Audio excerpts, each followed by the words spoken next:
Hey, I am the father of two dogs, a 1.5-year-old daughter, a miniature pig, and happily married, as well as the co-founder of Command Your Brand and a iTunes Top 100 podcaster.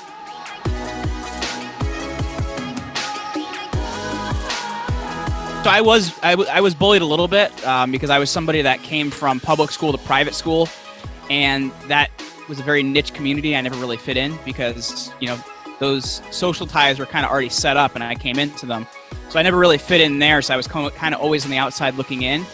But at the same time in high school, I was a wrestler, and I had developed some not very good, dietary issues. I was, bulimic for a little while. I was not taking great care of myself diet-wise. And honestly, working out and fitness for me was more of a commitment to myself to start physically taking care of myself. And I kind of realized, once I was doing it, I'm like, wow, not everybody's body is meant for this type of thing. And physically, I was just able to do a lot more than a lot of people. So I kind of just went with it and ran with it. And the interesting thing about that is, honestly, I built the confidence I didn't really have just because, I could move in the gym, I could do this. This is a world where I could fit in. And it was just something that really helped me build confidence in who I am today. Jeremy Slate, the CEO of Jeremy Slate, this guy is a very, very powerful medium, because not only are you getting heard by a really great audience, you're getting seen online. I want to empower people to create life in terms and create freedom. And that is number one my vision.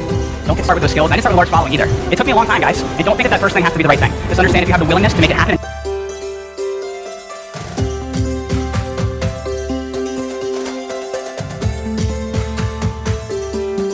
What's up?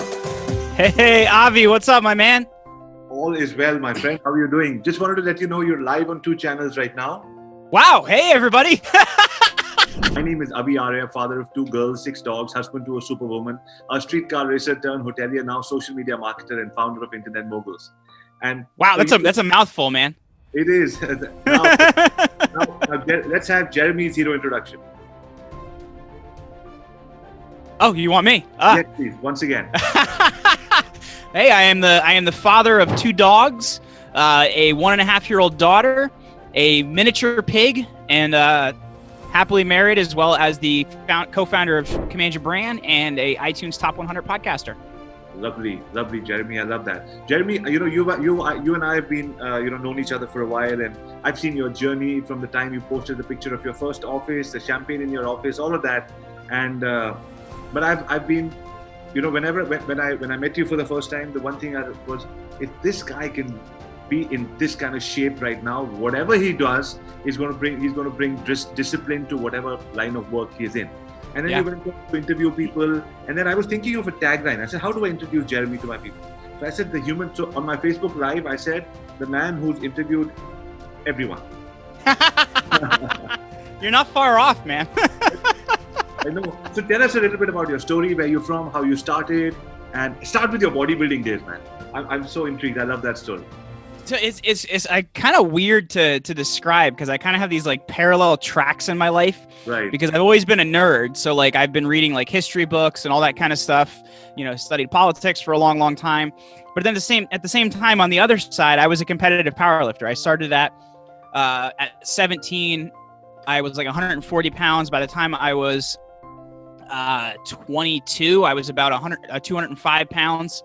Wow. And I was bench pressing 455, deadlifting 705, squatting 635. I also pulled an 80,000 pound army tank to raise money for the Wounded Warrior Project. So I've gotten to do a lot of cool stuff in the fitness area of life, but also on the other side of things, like I said, I've always kind of been a nerd. My college degree, I have a double major in Catholic theology and Torah. And then I got my master's in early Roman Empire propaganda, not a very applicable skill. And I also studied Catholic literature at New College, Oxford. So I've kind of been a really big nerd on the other side of things. And I ended up teaching for a couple years out of school. But in 2012, my mom ended up having a really bad stroke. And it was just a real disruption to my family. And I ended up quitting my job on a whim. And the first thing I jumped into was network marketing. I didn't know what that was. So I thought I was going to make $1 million in 3 days. So I did that, didn't make $1 million in 3 days. I, sold life insurance for a bit, which I was pretty darn good at. didn't like it though, because I didn't enjoy sitting down with somebody saying, so you're going to die, you should buy this. I sold products on Amazon for a little bit, but I wasn't smart enough to not leave the $1 promo code on my listing and lose all of my products in about 20 minutes. So I failed at a lot of things and started a podcast as a hobby. And the first version of it didn't do well. The second version, we got 10,000 listens in the first 30 days, wow. Which, led us to everything with Command Your Brand and where we are now. Lovely. So you spoke about your weightlifting journey and you said you were a nerd at the same time. Tell me, as a human being, to be able to find confidence and to be able to find your own place in this world, did you have to prove something? Did you want to prove something to yourself? That's why you started lifting heavy weights? Were you bullied? I mean, tell us the backstory. No, so I guess I was bullied a little bit because I was somebody that came from public school to private school, and that was a very niche community. I never really fit in because those social ties were kind of already set up, and I came into them. So I never really fit in there. So I was kind of always on the outside looking in. But at the same time, in high school, I was a wrestler. And I had developed some not very good, dietary issues. I was, bulimic for a little while. I was not taking great care of myself diet-wise. And honestly, working out and fitness for me was more of a commitment to myself to start physically taking care of myself. And I kind of realized, once I was doing it, I'm like, wow, not everybody's body is meant for this type of thing. And physically, I was just able to do a lot more than a lot of people. So I kind of just went with it and ran with it. And the interesting thing about that is, honestly, I built the confidence I didn't really have just because, I could move in the gym, I could do this. This is a world where I could fit in. And it was just something that really helped me build confidence in who I am today. So what would your advice be to people who are watching? Everybody feels that I'm not good enough. Mm-hmm. What should they do? Should they go through different activities, different hobbies to be able to see where they fit in? Well, honestly, I think the best thing you can do is investing in your own self-care. For me, it was going to the gym. For somebody else, maybe it's their diet. Maybe it's investing more in their writing or journaling or something like that. And once you kind of really dive into something like that and you start to feel better about yourself because you're doing and producing and acting, I think too often we dwell on a lot of these areas where we don't fit in or we aren't doing well or whatever they are. And we have all of our attention built up on that. When, really, if you're putting out your attention in other areas, you can kind of see that and start to do better. I know for me, that's how it worked. It may not be the same for everybody, but I dove into that. And I also dove into working very young. At the same time, I had a newspaper route from the time I was 11 until the time I was 17. And I would deliver newspapers every day. I had 280 customers that I had built up from 80 customers. Nice. And I also, after I did that, I would go work at the golf course the same day, and I'd carry golf bags for a few hours. So I don't know, man. I just kind of dove into work and I dove into production and doing things. And a lot of those things that I had dealt with when I was younger went away because I was just in action and producing. Got it. So 2 points you said. A, work on yourself. You work on yourself, you start feeling good about yourself. And then keep busy, keep doing something. Because if you're dwelling on what's not working, it may further deteriorate your mindset. Yeah, I'm gonna add to that though, because it's not just about keeping busy, because I think some people can keep busy on the wrong things, right? Keep busy on things that can create a future or can produce a product or create a skill or something like that, like something productive. Keep busy on something that's going to produce something, whether it's a skill or whether it's a future or whether it's income or whatever it may be. Got it. So keep busy with an end goal in mind. Yes, 100%. Excellent. Let's shift gears and get into Command Your Brand. Yeah, man. You into podcasting because it was your hobby and everything. And from there to now, is there anybody on the planet you don't know right now? You know everyone, and everybody knows you. Well, honestly, so there's a lot of people that I have been following and I'd like to eventually talk to. I just haven't really gotten there. I know I've been trying to get Rob Lowe to do an interview. I've been trying to get Will Smith to do an interview. I've been going after a few professional athletes to get interviews. So I'm always trying to, I guess, jump up that ladder and check out more really, really cool people. But yeah, I've talked to a lot of incredible people in my time. How did you get to meet so many people? Well, honestly, it was there's a lot of people I still wanted to talk to. I've been trying, if anybody has a connection to Will Smith, I'd love it. If anybody has a connection to, Tom Brady, that would be awesome. I've been, trying to go after a lot of professional athletes and well-known people and things like that. But in the beginning, it started out with making a list of the top 100 people I most admired and finding any possible way that I could to get in touch with them. So initially I was using a Chrome extension called hunter.io, and it allows you to see a lot of existing email addresses of different websites. So I was able to pitch people that way and kind of pitch them by first name. And I took a bunch of hours, really writing individual emails to these people about what I was doing, why what they did mattered to me, and, the effect I was looking to create. And I had a really good rate of people saying yes right away. After that, it became a lot of networking. A lot of the guests that I got from other people and things like that. And as we've built Command Your Brand and everything else we've done, I've learned a lot more about the PR world and how that works. So I used a couple different tools out there, one being Contact Any Celebrity, the other being IMDb Pro. And I found the right way to pitch PR people and the right PR people to talk to. And that's how I've gotten a lot of guests that, typically don't do a lot of interviews, because I'm able to get in front of the PR person, I'm able to pitch them, I'm able to tell them what I'm doing and why I'm doing it. And it's been able to, really help continue that ball rolling forward. Brilliant. So can you just mention those tools and how you use them again? Yeah, so the first one was hunter.io. And you can put in any website, and it shows you basically what it does is it scrapes the internet and it looks for emails that exist at that website. It doesn't work for every single site, but about 90% of them it does. The other one is contactanycelebrity.com, and it's actually pretty up to date. It's been pretty good, and it's a few bucks a month, and you can actually find out PR people, managers, speaker agencies, all those kind of things. And the other one is IMDb Pro. That stands for Internet Movie Database. I'm not sure the exact link for that, so just Google IMDb Pro. But what it does is if anybody's ever been in a movie, you can get a lot of that same information, like their PR person, their manager, their agent, stuff like that as well. Lovely. And then you send them a personalized email? I do, yeah. So it is a template to begin with, like what the show is about, some of the people we've spoken to, and what the actual interview looks like. But I do personalize it to each person, why I'm reaching out to them, why, what they're doing matters to me and the impact I want to create with it. Because you have to think, these people get hundreds of pitches or even thousands of pitches. Right. Why is yours going to stand out and matter to them? And that's something I've really concentrated on, why is this going to matter and stand out to them? Awesome. You know what me and my daughters have been doing? So which and we've been sending micro videos. We pick up the phone, we give our hero introduction. My name is Avi Arya, father of two girls. And then the girls talk about their hero introduction. We say, we're doing a daddy-daughter venture together, and we'd love to have you on our venture. And we talk about what the internet moguls of the world is. We're doing a podcast series, we're doing a book. So we sent out 70 such personalized videos. Wow. And we got 20 people to say yes. And this is on Instagram. Instagram DMs, yes. Wow. So we got Grant Cardone, the Bradley, Pat Flynn, we got everybody to a flash, because that video was targeted to them. If somebody's talking about a switch pod, somebody's got a new product, we also saw what they want to sell and all of that.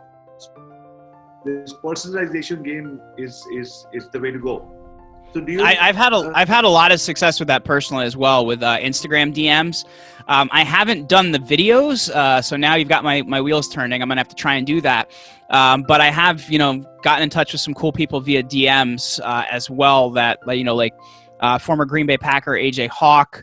I've been in a chat thread with Rob Lowe, but I haven't gotten Rob to say yes to a podcast yet. That we have chatted back and forth. So I'm gonna have to try some videos, man. I'll have to try what you're recommending here. I'll send you some of the examples, like Pat David, and we got some pretty interesting names. I mean, we're almost Schwarzenegger very soon. So it's just that sometimes they respond back saying that this is my PR person. We send a video to. Yeah, we got in touch with Ariana Huffington. And wow. She said, I love the story. I love the way you guys have done it. Unfortunately, this is 2 months ago. She said, unfortunately, I'm busy. But how about me giving you a link to feature your story on my website? And we were like, all right. That's awesome. That's awesome. I love that. So for the last 7-8 years, I've been able to build my brand just by reaching out, because I feel that people are people and everybody's open to it. You just need to know who they are, what they're looking for, maybe help them, offer them something, and then offer them your personality. Sometimes it works, sometimes it doesn't. Yeah, and I'll say as well, it's also keeping track of what you've done, right? So I have a massive spreadsheet of all the people I've been reaching out to for the podcast, and I track like when was the last time they were reached out to, what was the last response they gave, things like that, because a lot of it's in the follow-up. You know, people reach out to somebody once and they don't get a response, or they say no and they don't do anything further. Like, for example, when I had Robin Sharma on the podcast, Robin said, hey, this sounds great, but you know, I can schedule this 6 months from now. I'm like, great. So what date and time 6 months from now works for you? And that's how we got Robin on the show, is we booked it 6 months out. And it's funny because we sent him all the prep materials and everything leading up, and I didn't hear anything back. So I'm like sitting here on this Zoom call like a couple minutes before, and I'm like, I don't know if he's going to be here or not going to be here. And he ended up, you know, showing up, and it was an incredible interview. So sometimes you have to, you know, take a little initiative and be a little bit willing to, you know, turn things to kind of get the right result, man. Lovely. So you said, you mentioned the tools that you use to get in touch, to find out their contact emails, DMs. Then you personalize a DM. And can you share a personalized email or a DM? How would you structure that? So it's a little bit different depending on what platform I'm doing it on. Like if it's Instagram, the thing I've done is, hey, I have a, you know, Apple Podcast Top 100 show called Create Your Own Life, and I want to help people to, you know, make X amount of impact, like what I'm trying to do. We've had a few awesome people, like we've had, you know, Super Bowl champions, NCAA national champions, New York Times bestsellers. I would love to share your advice with my audience. Let me know if this is interesting. For Instagram, I've done that. For the actual email pitch, I've talked a little bit more about the show purpose, the press around the show. Like in 2019, Inc. named us the top podcast to follow. So I've mentioned that in the pitch as well. Forbes in 2018 named me a top influencer. So I mentioned that too. A few of the previous guests, like you mentioned Grant Cardone, some of the other people I've had on. And then I also mentioned too, because sometimes people think, oh my gosh, this sounds like it could be like a long thing. Like, hey, we have a, you know, 45-minute quick, you know, format to make it easier for you. It's done over, you know, Zoom conference or Squadcast. And I also mentioned some of the places that the interview is featured as an article as well, because I have a couple different sites that feature my interviews as articles too. So it shows them like, hey, not only are you getting this interview, not only is it easy, but it's also going to get, you know, put out in a bunch of different places too. Now, at this stage, a lot of people who will be listening to this when I put it up, they'll be wondering, what if I don't have any accolades? What if I don't have all those Forbes features and all of that? How should I start? Just start with the purpose, man. Like start with why it matters. And that's, I'll tell you exactly how I did it. So what I did is when I started the podcast early on, like, you know, I had a purpose to help people create a life on their own terms. And I wanted that to be whatever it may be for them. And it's kind of changed a little bit as we went along. And now it's on your own terms, but at a world-class level, because to me, that's where I want to take the show. And that's where, you know, it's gone. But at the same time, when I did that initial reach out, I didn't have no accolades. I had, you know, no names in it. Like, hey, you know, this person said yes to an interview. So what I did is I saw who I knew. And I found out one of my friends, didn't even realize this, like a guy I'm good friends with, did one of the largest real estate brokerages of a ranch in America. I'm like, cool, let's do an interview, man. One of my other friends is actually helping to bring solar energy to, I think it was Uganda. So I mentioned both of those people in the email. And we hadn't even done interviews yet. I'm like, yeah, I'll just show up at their house later and we'll do this thing. But I added that to the pitch for some credibility. So like sometimes you have to be a little bit flexible. And like I didn't say interviewed, I said people scheduled to interview. So it kind of helped me early on. You got to be a little flexible, find out, you know, what you can say. And honestly, that's the magic of PR, is you find out how to position it so you can get the result that you want. And that's what I did with a lot of those early pitches. Lovely. So how many interviews, like for example, if you want to reach, say 2020, you say these are the 50 people I want. And you know that some people will book a time 6 months out, 5 months out. So when you want 50 people on your show, will you reach out to 150? Well, it's a combination of a couple things too, because I also get a lot of like inflow.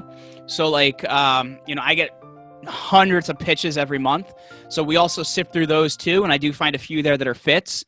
But at the same time, I've connected with a lot of publishers. I connected with a lot of different areas. So a lot of the large publishing houses too also contact me about what their publishing calendar looks like too. So I've kind of built up a lot of these contacts and communication lines that usually I'm about 90 days ahead on content. Everything that's going to go out for the next 90 days has already been recorded. It's already been sent over to the editing team, and it's already being scheduled in all these different platforms. So for me, it's keeping track of the different contacts I have, because I do realize the people that I really want to speak to is going to be a longer process in terms of, because some of them have said no for years. Like the number one person I wanted to interview is Dave Grohl, who's the lead singer for the Foo Fighters. And he said no for like 5 years now. Hey, okay, we're going to keep trying. Ted Nugent, who is Rock and Roll Hall of Famer, said no for 5 years. We had him on last month. So you have to realize some of these are going to take some time. And that's why I've built a lot of these communication lines in other areas that interest me to basically keep me far enough ahead. So while we are doing the reach out to the people I really do want to speak to, we have some awesome content in the meantime. That is amazing. I'm sure people who will be watching, getting a step guide on what to do if you started, what systems to use, what platforms to go to, and the most important thing that I learned in the last 5 minutes, follow up. That is incredible. Excellent. Mm-hmm. So going forward now, you have somebody on your podcast, you're very excited. Tell us a little bit about your prep process. A little bit about what process? Your preparation. Oh, my personal preparation for an interview when I'm interviewing somebody. You send them an email beforehand saying this is what they should be ready with, and your research, all of that. It's honestly, it's a little bit more basic than that. I send them like, here's the link, make sure you're in a quiet area, stuff like that. I don't really send them questions before, because number one, I'm not super scripted, because I feel like a lot of shows are very scripted, and I can't listen to that. But what I do is I'll actually find a lot of other podcasts that they were on, and I listen for different things. Maybe there's a hesitation, maybe they didn't finish telling a story, whatever it may be. And those are the things I want to know about. I want to know what else happened there. Like when I had Jack Canfield on the show, we dove into an incredible story about, and I didn't even realize this about Jack. He was a high school teacher before he was, the whole chicken soup for the soul success, success guru and all that kind of stuff. And he actually reached out and found personal development because he was working in the inner city and he wanted to find a way to motivate these kids. And he started telling me the story. I'm like, wow, this is incredible. And he said, the Gulf War hit in 1993 and the whole education speaking industry just died. So he actually went into Chicken Soup for the Soul and all the other stuff he was doing after 1993 because of this kind of economic crash. So for me, I want to find a lot of the stories people don't know. I want to find a lot of the areas of success people don't know about. So I'm doing a lot of research. I'm, checking out Wikipedia articles. I'm listening to podcast interviews. I'm reading different articles about people. And I'm also interviewing a lot of people that I'm very familiar with, what they've done and what they stand for and stuff like that. So I do have particular things I want to ask them. Awesome. So as a podcaster, your duty is to make look good and get in front of as many people, and at the same time make sure the audience gets crazy value. How do you balance that? No, I would totally agree with that. That's what it's all about, man. Like, and that's why you got to make sure that, like, number one, you're not asking them the exact same questions that everybody else asks them, and number two, you gotta find what value's in it for the person too. Because I find out so many times people get somebody for an interview and they think all about themselves, their audience, and also don't think about, hey, there's a reason this person's doing this interview with me too. So I always ask them right before I start, like, what could we talk about in this interview that's going to make this extremely valuable for you as well? Because you got to realize there's a reason somebody's giving you their time, So they might be releasing a new book or a new podcast or something important in their life. Okay. Yes. All of you guys on Facebook, we have about 20 odd people on Facebook. That is can I ask you, if I was to do a webinar with you, I would call it a flexinar, not a webinar. Look at that. Awesome. So,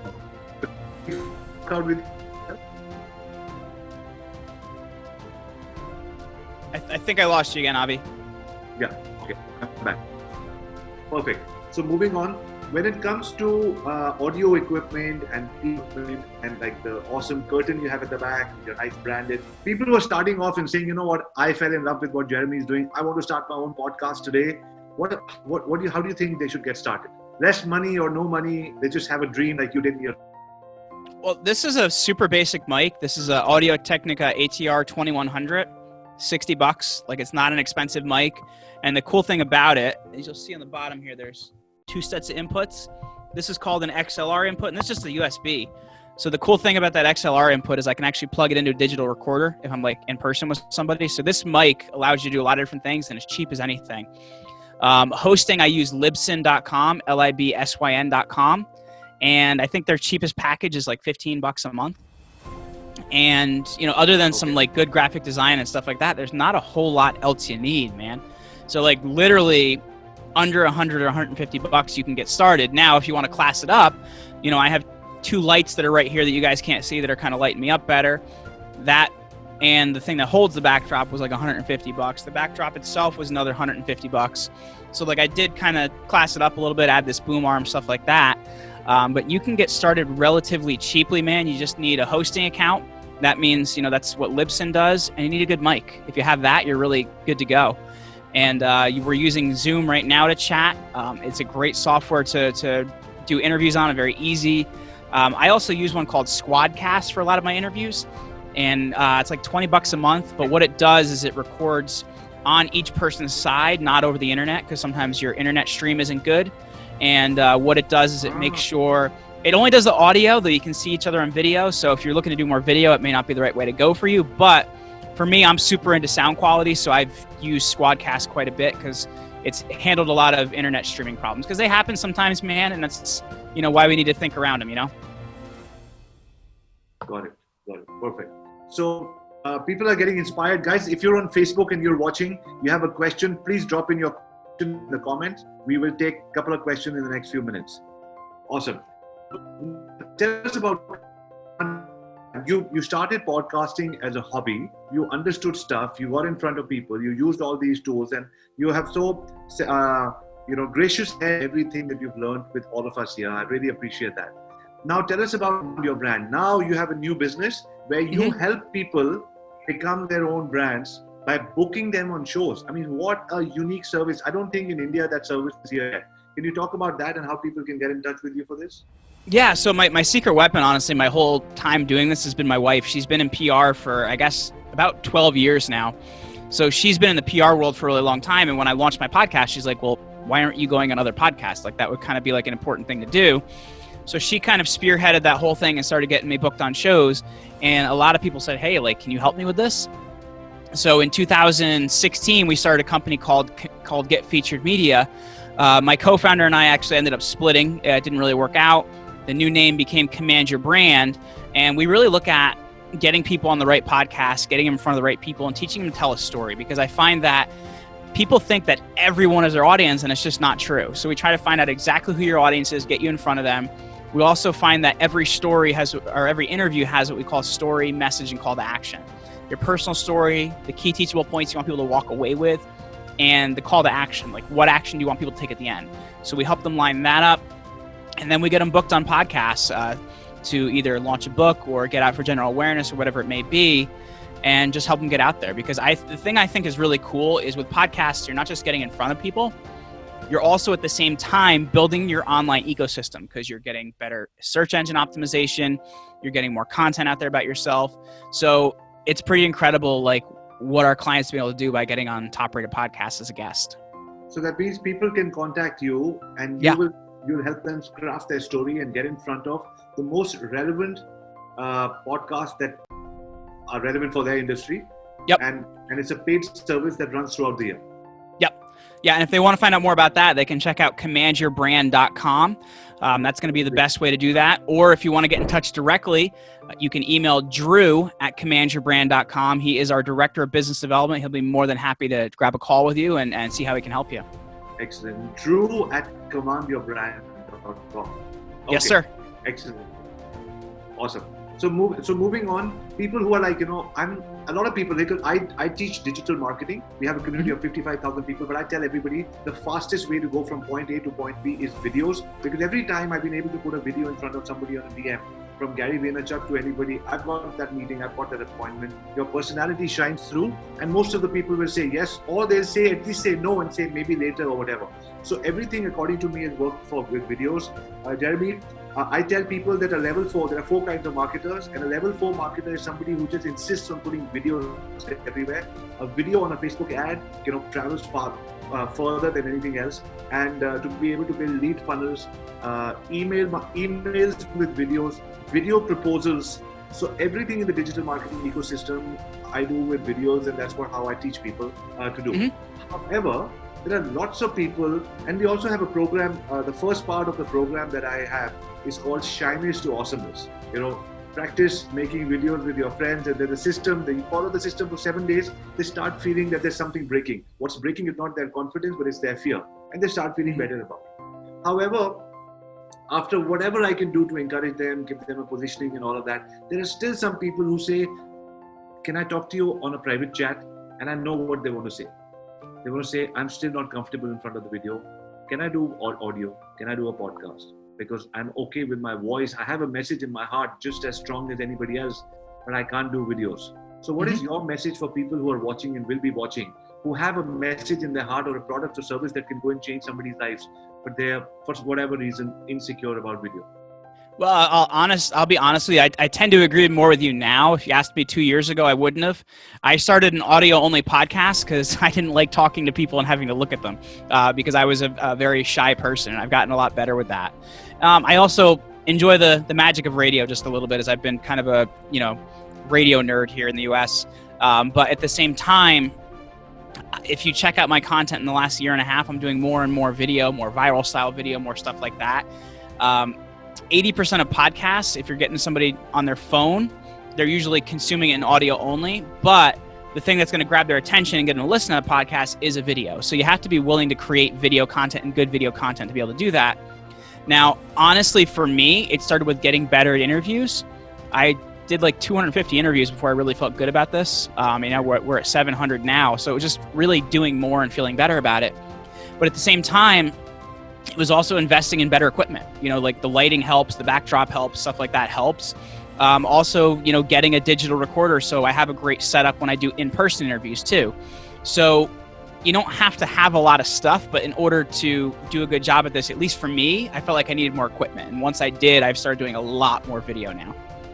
Okay, because you feel that the quality is amazing, and yeah, that's what matters to me is the quality. Because like if I'm gonna put it out on LinkedIn or something like that, I want somebody to see like, hey, I'm doing working hard at this. Of course. Got it. So just give me a second. I'm just gonna see which are the questions that we're getting on. Guys, Facebook Live, please put in your questions. Awesome. Did I get in those questions? How much were you bench pressing again at your highest? 455 was the most I ever did. I was 215 pounds at that point. Wow. Any injuries ever? It was honestly very early on in the lifting journey, and it was playing American football. So I tore my ACL, PCL, and meniscus. I shredded my knee. Wow. And it was kind of a freak injury too, because I was playing cornerback, where you cover the wide receiver as the wide receiver's going, you backpedal with him for 5 yards, and then you turn and run with him. I stepped in a drain and got my cleat caught, and that's what actually ripped up my knee. Otherwise, pretty much injury-free, other than your random tendinitis or something like that here and there. How many podcasts? Like, what keeps you going? Do you have a template? Like, somebody's just getting started and says, you know what? Like, most people have discipline issues, right? Yeah. What would you suggest to people saying, you know what, I need a template, I need somebody to hold me accountable? Did you always put a template in front of you saying, I'm going to do a video a day, audio a day, a podcast a day, or at least reach out to 3 people a day before you could say that my work is done, I'm going to wait for results?